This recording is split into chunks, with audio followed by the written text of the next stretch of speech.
అంధత్వం ఎందుకు వస్తుంది? గుడ్డితనం ఎందుకు వస్తుంది? బైబిల్ మీరితే గుడ్డితనం వస్తుందండి. 24 గంటలు సెల్లలా చూసుకొని ఉంటే కళ్ళు ఏమవుతాయి? కళ్ళు పోవా? 24 గంటలు విశ్రాంతి లేకుండా నీ కళ్ళు భయంకరంగా పనిచేస్తుంటే రాత్రులు నిద్రపోకుండా నీ అవయవాలు ఎన్ని డ్యామేజ్ అవుతున్నాయో నీకు తెలుసా?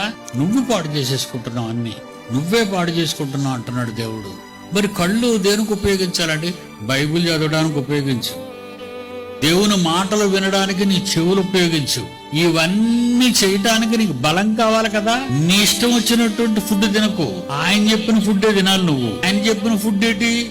ప్రకృతిలో దేవుడు పుట్టించిన వృక్ష జాతికి సంబంధించినవి, పక్షి జాతికి సంబంధించినవి, జంతు జాతికి సంబంధించినవి లిమిటెడ్ గా నువ్వు వాడాలి.